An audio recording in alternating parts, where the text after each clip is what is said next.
Hey everyone, welcome back. Ready for another deep dive. Today we're tackling backtesting and how things get really interesting and maybe tricky with machine learning in the mix. Absolutely. It's powerful stuff, but there are definitely some potential pitfalls we want to help you avoid.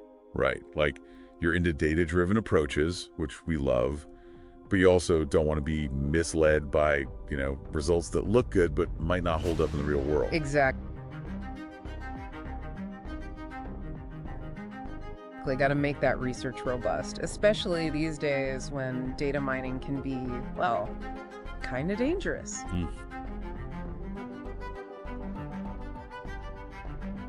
Totally agree. So let's get into it. We're diving into a paper called A Backtesting Protocol in the Era of Machine Learning. Oh, yeah. Good one. It's got some serious names behind it, actually, like Nobel Laureate Harry Markowitz, published back in 2018, so might seem a while ago, but it gets at something that's only become more relevant. Data mining thing, so alluring, but potentially a huge trap. Right, and machine learning just amplifies that, doesn't it? So much power, but it's so easy to get lost in the data. Totally agree. Think of this deep dive as like your cheat sheet to the paper's key insights. We'll cut through the jargon, highlight what matters most. Love that. So anyone listening who's maybe intimidated by the paper itself. And, good place to start is just realizing how much the research game has changed. Like, remember the Cray 2 supercomputer? Oh yeah, vaguely. Like massive, right? Super expensive. Cost a fortune. But your iPhone now can do trillions of operations per second. Way more than that Cray 2. No way. It's insane how much computing power we have now. And the amount of data. Forget about it. Makes data mining so easy, which, again, can be good or... Definitely a double-edged sword. Yeah. So backtesting essentially is using historical data to see if an investment strategy would have worked, right? Exactly. But with all this data, it's easier to find patterns that aren't really there. Which is where things go wrong. The paper had this kind of funny example. A strategy they call S3U3. Appeared super successful, like almost 6% alpha annually for 50 years. Wow, okay, I'm intrigued, but also suspicious. It was based on the letters in company ticker symbols. Wait, seriously? So like picking stocks based on if they start with ABC versus XYZ. That's wild. Exactly. It shows how, even with things like cross-validation, which is supposed to help HLP avoid overfitting, we can still get fooled. Especially with limited financial data, right? Like trying to find a needle in a small haystack. Perfect analogy. And that leads us to the winner's curse idea. Which is that the strategies we hear about, the ones that get published, often perform worse than their backtest suggested. Exactly, selection bias at play. It's like that hot stock tip you get by the time everyone knows the opportunity's gone. So how do we avoid being those people, chasing phantom profits? That's where the paper's 7-point backtesting protocol comes in. Think of it as a checklist for more robust research. I love a good checklist. What's the first category we got to pay attention to? Research motivation, meaning before you even start, have a good reason why you're doing this research. So not just, let's see what the machine learning spits out. Nope. Have a solid economic rationale beforehand. Remember S3U3. If your idea's as flimsy as that, trouble. Makes sense as like you wouldn't build a house on sand. Gotta have that foundation first. Exactly. No inventing your story after you find some pattern. That's just fooling yourself. So start with a good question, something rooted in like how markets actually work, not just data quirks. Right. Then we move on to the second category, multiple testing and statistical methods. This is where it gets tricky. Got to be careful about how we interpret statistical significance. Okay, because if we run like tons of variations of our model, we're more likely to find something that looks good just by chance, even if it's meaningless. Exactly. Imagine 20 researchers in parallel universes, each testing a different strategy. Okay, this is getting a little Matrix way, but I'm following. Just by chance, one of them's likely to have amazing results, but it doesn't mean their strategy is actually good, right? So how do we account for that parallel universe problem? By being super careful with statistical significance. More tests, higher the bar needs to be. We're playing a numbers game. Like more darts thrown at a dartboard, more likely to hit the bullseye, even if you're not skilled. Perfect analogy. And it's not just the number of strategies, but also variable combinations we use. Lots of those. More risk of bogus results. So good record keeping, essential. No sweeping those failed experiments under the rug. Exactly. Transparency is key. Now, ready for the third category? It's all about the data itself. Bring it on. Data is king, as they say. Right. Sample choice and data. Be rigorous, transparent, bad data in, bad data out. So what are the big no-nos? Like changing the time period you're looking at after you start. Big one. No backfilling, no excluding periods that don't fit your narrative. So temptation to cherry pick the data that supports your idea, got to resist that. What about outliers? Another tricky one. Tempting to just toss them out. But it's data manipulation if we don't have a good reason to exclude them. Exactly. Models should be able to explain valid data. What about Windsorization? Yeah, that's like limiting the impact of extreme values, right? Exactly. Perfectly fine to use, but decide on that beforehand, not after you've seen how it affects your results. So like if we're measuring average height and there's one giant, we decide beforehand to cap everyone at, say, 7 feet for a fairer average. Great analogy. It's all about avoiding that temptation to massage the data to get the results we want. Transparency, predefined plan, essential. Okay, so data integrity is paramount. What's next in this protocol journey? Category 4, the one everyone loves to talk about, cross-validation. The test of whether our model can actually generalize to the real world, right?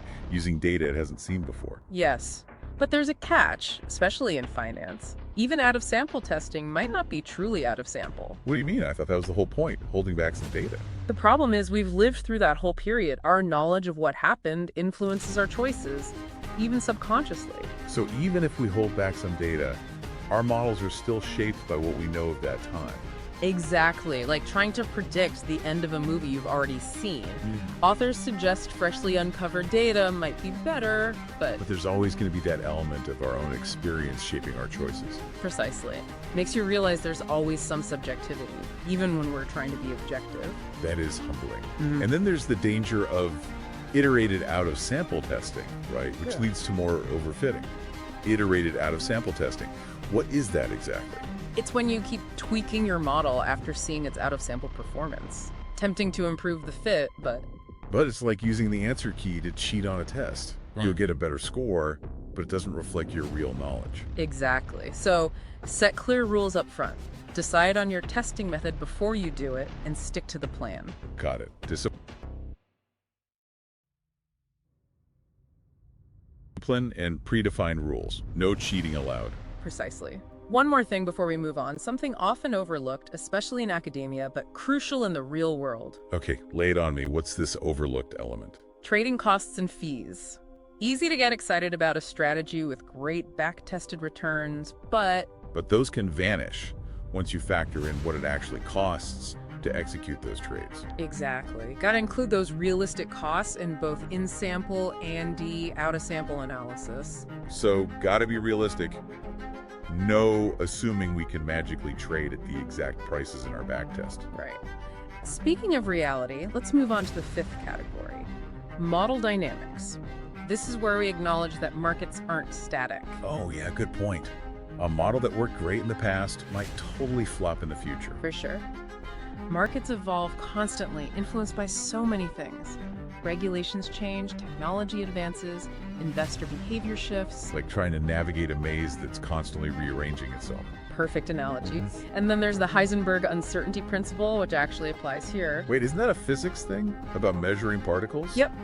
But the idea is just like observing a particle can change it, our very act of studying and exploiting market inefficiencies can change them too. So the more we try to exploit an edge, the more likely it is to disappear.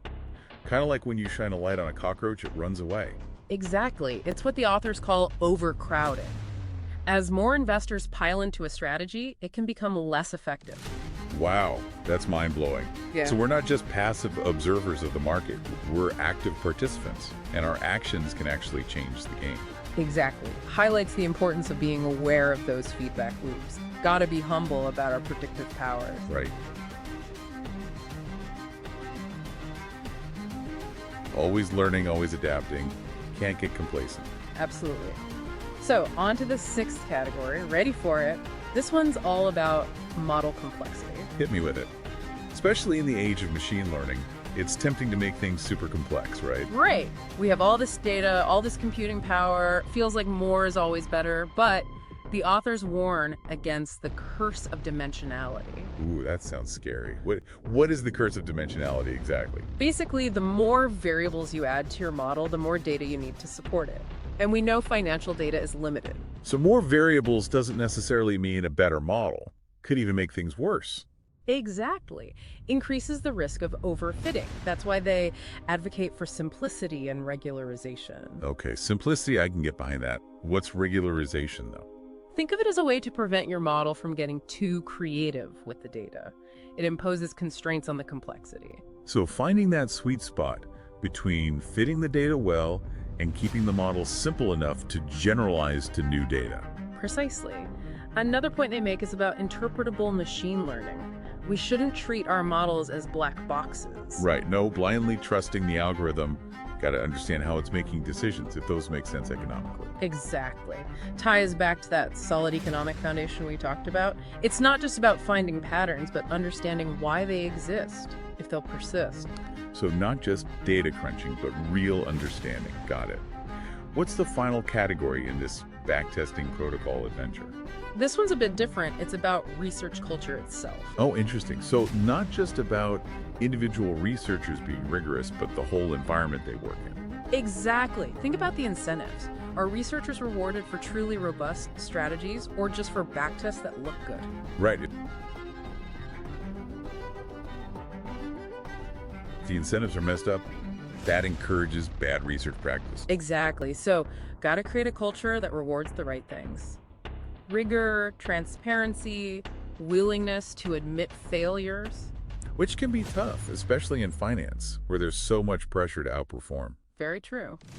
But a healthy research environment means setting realistic expectations, knowing that most experiments won't lead to a super profitable strategy. So embrace those failures, learn from them, keep iterating, and I guess reward that process, not just the wins. Exactly. And be extra careful with delegated research. Juniors might be tempted to cherry pick results to please their bosses. Right, got to create that culture of intellectual honesty, everyone committed to finding the truth, not just a pretty backtest. Absolutely. The goal is an investment process that actually delivers in live trading, not just on paper. Makes sense. So this 7-point protocol is like a roadmap for that, right? Minimizing self-deception, building a process that's grounded in sound economics and rigorous testing. Exactly. It's a call for humility, a reminder that even with machine learning, good research principles are still key. Don't get lost in the data, stick to the fundamentals, be skeptical, and keep learning. Sounds like a plan. Wow, that was a lot to unpack. 7 categories, each one with so much to consider. Backtesting is definitely not as simple as I thought. Nope, not at all. It's easy to get lost in the weeds, you know? Focusing on the technical stuff, but missing the big picture. Right. What it all means for you as an investor. Right, like how do we actually use this protocol? What are the key takeaways we should be focusing on? Well, the big takeaway is that we're in this new world of quantitative research, especially with machine learning. So much power, but also potential for disaster if we're not careful. Exactly. Data mining, overfitting, those are serious risks. That's where the protocol comes in. It's like a guidebook for navigating this new landscape, making sure our research is actually, good research. Exactly. Doesn't mean abandoning machine learning or anything, but using it responsibly with a healthy dose of skepticism. So like a checklist to evaluate our own research and the research we see from others, right? Exactly. Does it follow the protocol? Solid economic foundation, aware of overfitting. If the answer to any of those is no. Red flag. Yeah. Don't get fooled by fancy backtests or models that seem too good to be true. Right. Remember that S3U3 strategy? Impressive results, but built on nonsense. Yeah, that one's a good reminder that even sophisticated looking stuff can be totally meaningless. So look for substance over style. Research that's clear about its methods, grounded in economics, and honest about its limitations. So it's not just about the result, it's about the process. Exactly. A good process is what leads to good decisions in the long run. And all this ties back to the winner's curse, right? The research that gets published is often the one with the most eye-catching results, Which might just be a fluke. The winners of the data mining contest, but not necessarily the strategies that will actually work going forward. So got to be critical consumers of research, right? Yeah. Don't just take backtests at face value, dig deeper. Exactly. Understand the methods, the data, the assumptions. And if something seems too complicated, too reliant on weird data points, Be suspicious. It's like Yeah. the simpler and clearer the explanation, the more likely it is to be true, in my experience. often, yeah. We want strategies that are both statistically significant and economically meaningful and robust to real-world stuff. Right, like trading costs, which we talked about. Got to be realistic, not living in a theoretical bubble. Exactly. So the backtesting protocol is like our tool for doing all that, right? Asking the tough questions, challenging our assumptions, staying grounded in reality. It's about being honest with ourselves, acknowledging the limitations of what we know, the uncertainty that's always there in markets. Well said. I know this can all feel overwhelming. There's so much to think about. My head is spinning a bit, to be Yeah. honest. That's totally understandable. But you don't have to master it all overnight. Start with those core principles. Get comfortable with them. Like that clear research motivation, accounting for multiple testing, being super rigorous with our data, all that good stuff. Exactly. The more you practice it, the more intuitive it becomes. Like anything, it takes time. And the less likely we are to fool ourselves, which is, I'm realizing, a big part of this battle, right? Absolutely.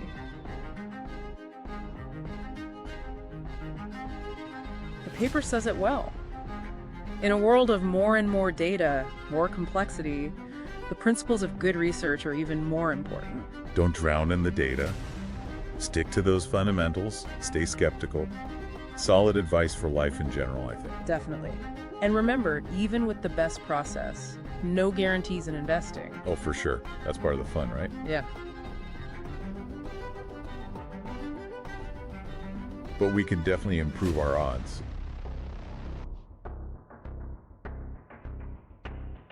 Damn. And invest with more confidence, more peace of mind, knowing our decisions are based on something solid. I like that. Investing with confidence and peace of mind. That's a great goal to have. But this paper, it wasn't just about backtesting, right? It felt bigger than that.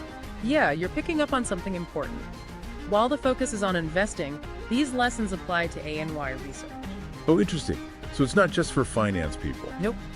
Marketing, science, anywhere you're using data to make decisions. Those principles of sound research, they're universal. It's about being a critical thinker, demanding evidence, holding ourselves and the others accountable for the quality of the work. Exactly. And that leads to our final provocative thought for this part of the deep dive. Okay. I'm listening. Hit me with it. The paper argues that research culture plays a huge role. It's not just about individual researchers being good, it's the environment they're in. Right. Like, are they rewarded for the right things? For finding truly robust strategies? Or just for producing results that look good on paper? Exactly. If the incentives are messed up, it can create a whole culture of bad research. And that's a problem, not just in finance, but anywhere. That's a scary thought. So, gotta be aware of those incentives. Make sure they're aligned with good practices. It starts with recognizing the problem, then consciously creating a culture that rewards transparency, rigor, all that good stuff. Easier said than done, I imagine. But it's on all of us, right? Researchers, investors, everyone who uses research. Exactly. You, as consumers of research, you have power. Demand better standards, ask tough questions, support those who are doing it right. That's a great point. We all have a role to play in making research better, more trustworthy. By raising our collective standards, we can create a research environment that's more likely to produce meaningful results. That's a goal worth striving for. Now, I'm ready for the final part of our deep dive. Let's wrap this up. It's interesting, right? We think about progress as new tech, more data, faster computers. But sometimes progress means taking a step back. Yeah, reevaluating how we do things, how we think. Exactly. And this paper from 2018, it's like they saw the machine learning wave coming and the potential problems before it was a big thing. Absolutely. They were ahead of the curve, a call for sanity in a world that loves complexity, loves those black box solutions. But the paper's saying, hey, those fundamentals of good research, clear thinking, logic, honesty, Those never go out of style. And it's A plea for a more thoughtful approach. Less about the flash, more about substance. exactly transparency over obfuscation, long-term success, not just chasing quick wins. Building a research culture that's resistant to, like, the siren song of data mining and overfitting. Those tempting but dangerous paths. Right, recognizing that the pursuit of alpha, that outperformance everyone wants, it can lead us astray if we're not careful. So not abandoning the pursuit, but doing it responsibly, sustainably. Exactly. And that's where the backtesting protocol comes in, making sure that pursuit is grounded, rigorous. A roadmap for this complex world of quant finance, reminding us that we're all prone to bias, to seeing patterns that aren't real, overfitting to the past. We've got to be vigilant, skeptical, always questioning our own assumptions. Right. It's like a constant battle against our own brains, wanting to find those easy answers, but often the easy answer is the wrong answer. Exactly. The paper is a call to action to raise standards across the whole investment industry. Investors first, building trust, making sure the pursuit of alpha is actually aligned with, like, good investing principles. Well said. And zooming out even further, it's not just finance, it's any field where data drives decisions. Be critical thinkers, demand transparency, hold each other accountable for the quality of the research. Because ultimately, it's about the truth, right? The quest for knowledge, and that requires humility, curiosity, and yeah, a lot of hard work. Couldn't have said it better myself. So to wrap up our deep dive, what's one final thought for our listeners as they continue their own investment journey?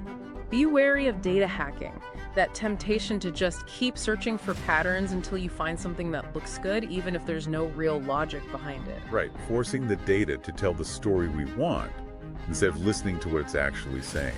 Exactly. That's a recipe for bad decisions.